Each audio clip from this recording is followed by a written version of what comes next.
kaitannya dengan ini, ya, dia menjalankan Al-Quran dengan sangat keji dan sadis menurut saya. Mungkin kita beda pendapat. Dia menjalankan Al-Quran. Mari gunakan akal pikiran, gunakan akal sehat untuk melihat sesuatu.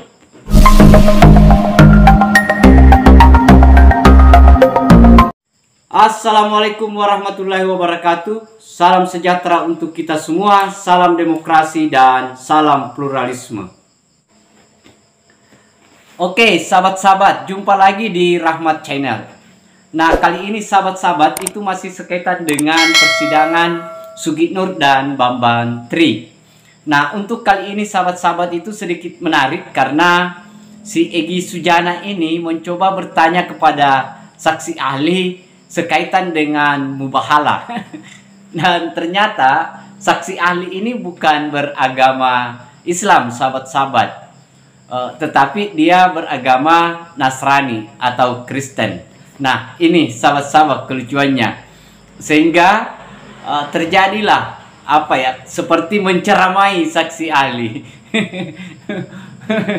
Nah, saya kira itu sahabat-sahabat ya. Tetapi lebih lengkapnya sahabat-sahabat, mari kita lihat videonya. Nggak ngerti mubahalah karena anak agamanya lain. Ya. Nggak ngerti tuh. Nggak tahu, saksi. Nggak paham. Nggak paham. Kalau nggak paham, ini saya kasih beri pemahaman supaya tidak so tahu. Tapi mubahalah itu satu proses sumpah untuk meyakinkan tentang sesuatu yang dia yakin benar, ya. Tetapi keadaannya ada lagi yang membantah bahwa dia juga benar, sama-sama benar, dijadikan mubahalah. Ada dasarnya di Al-Quran ayat 61. Nah, pertanyaan saya, secara ilmu hukum, hierarki perundang-undangan, Al-Quran sebagai kitab suci yang diyakini umat Islam sebagai rukun iman, itu letak posisi hukum dalam konteks hukum positif di mana? Non izin. Ya. Saya tidak berkompeten menjawab itu. Oke. Kalau nggak berkompeten, kita lihat dari Undang-Undang Dasar 45, dari Pancasila, sila pertama ketuhanan Maha Esa, pasal 29 ayat 2, negara Republik Indonesia berdasar kepada ketuhanan yang Maha Esa. Yang Maha Esa itu Allah. Itu di alinea ketiga, berkat rahmat Allah dinyatakan kemerdekaan bangsa Indonesia. Ini konstruk hukum dalam konteks tata negara memang, tapi nggak boleh berhimpitan dengan pidana, karena pidana harus mengikut kepada tata negara. Nah, maka posisi Al-Quran dalam konteks hukum positif, dia menjadi tertinggi di dalam konteks keyakinan umat, karena kita bikin negara untuk itu, untuk pertama menjaga tumpah darah seluruh rakyat Indonesia, mencerdaskan kehidupan bangsa, mensejahterakan umum seluruh rakyat Indonesia, dan ikut politik bebas aktif. Sehingga kemarin ada Al-Quran dibakar, itu menjaga ketertiban dunia, harusnya penguasa ikut memprotes. Tapi kaitannya dengan ini, ya, dia menjalankan Al-Quran dengan sangat keji dan sadis menurut saya. Mungkin kita beda pendapat. Dia menjalankan Al-Quran yang sudah dijamin pasal 29 ayat 2, negara menjamin warga negaranya menjalankan keyakinannya. Keyakinan saya Quran, keyakinan Anda Injil, nggak boleh diganggu.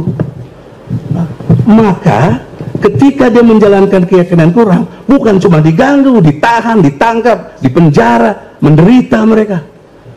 Nah, mohon, karena kesaksian Anda menentukan, kalau Anda menerangkan yang keliru, mereka ikut masuk penjara. Yang Anda udah uraikan itu kurang lebih 15 tahun.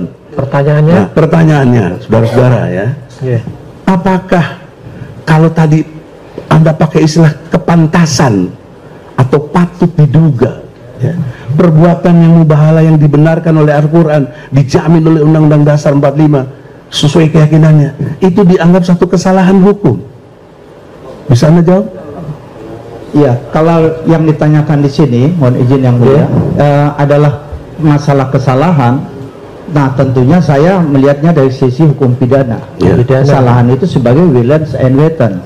Kalau sengaja dan kalau sengaja itu violence and wanton. Violence itu mengetahui dan menghendaki. Iya, betul. Tapi kita debat di situ, bukan debat, tapi fokus. Anda mengetahui mensrea dia? Enggak kan? Anda mengetahui kehendak dia? Enggak kan? Sama juga dengan jaksa. Maaf, sama juga dengan hakim. Kenapa sudah divonis, dalam arti sudah dijalankan tahanannya ini? Kesalahan apa yang dia buat? Anda breakdown dengan jelas. Kesalahannya adalah 1, 2, 3. Mengetahui apa? Kalau unsurnya kan cuma 2 tadi. Mengetahui dan menghendaki. Itu nggak ada. Bahkan saya bisa breakdown lagi dengan ilmu hukum Anda, ya. Kita sama-sama belajar ilmu hukum. Itu berkait dengan satu situasi. Objektivitasnya adalah mereka justru kalau Anda tahu tanya dia inginnya itu, ya, supaya saya nggak salah kutip, mohon izin yang mulia, Anda dalam konteks mengetahui dan mengerti apa maunya Anda sih dengan mubahalah ini? Saya ingin tahu Bambang Tri ini jujur atau bohong, hanya itu aja. Saya nggak mau tahu ijazahnya Jokowi itu palsu atau asli, itu saya nggak mau tahu. Saya hanya mau tahu dia jujur atau bohong, itu aja. Anda ingin menghendaki adanya keonaran? Enggak, sama sekali tidak. 2 unsur itu nggak terpenuhi, Bos. Nah, itu tadi sahabat-sahabat, kita sudah lihat ya videonya. Bagaimana si Egy Sujana itu bertanya kepada saksi ahli sekaitan dengan mubahalah. Dan ternyata saksi ahli yang dia tanyakan itu adalah orang yang non-muslim, sahabat-sahabat. Iya ya, jadi ini sangat lucu. Lucunya karena pastilah si saksi ahli tidak mengerti sebenarnya substansi dari yang disebut sebagai mubahalah. Sebenarnya kalau kita lihat dari pertanyaan si Sugitnur ini, ya seharusnya dipertanyakan di saksi ahli agama supaya connect penistaan agama dengan mubahalah yang dia lakukan. Termasuk yang dia sebut sebagai mensrea itu. Niatnya orang untuk melakukan misalnya penyebaran keonaran, kemudian kebencian. Nah, itu sahabat-sahabat yang dia tanyakan. Jadi akhirnya persidangan ini menjadi seperti orang lagi tausiah. Tausiah ceramah menceramai majelis hakim, saksi ahli, persidangan bahwa bagaimana Al-Quran di dalam posisi Al-Quran di dalam ketatanegaraan. Nah, itu kan sangat lucu, sahabat-sahabat yang hukum positif kok tiba-tiba muncul Al-Quran dan di mubahalah ini, kan begitu sahabat-sahabat. Yang intinya sahabat-sahabat bahwa Egy Sujana ini sebenarnya itu sudah tahu persis bahwa secara agama apa yang dilakukan oleh si Bambang Tri dan si Sugitnur ini itu sudah melanggar, sahabat-sahabat, kan dalam konteks penistaan agamanya, karena ada Al-Quran yang digunakan dan ada sumpah yang dia lakukan. Di situ sebenarnya posisinya, sahabat-sahabat. Soal ada niat, ya itu tadi, bahwa dia dalam posisi melakukan sumpah itu tadi dengan mengatasnama, padahal sesuai dengan kesaksian saksi agama bahwa itu di luar dari syarat lah ya dalam bermubahalah, kan begitu. Itu yang ini sahabat-sahabat ya, yang penjelasan saksi ahli agama kemarin. Nah, saya kira itu sahabat-sahabat. Terima kasih banyak. Akhir kata dari saya, wassalamualaikum warahmatullahi wabarakatuh. Salam demokrasi, salam pluralisme, NKRI harga mati.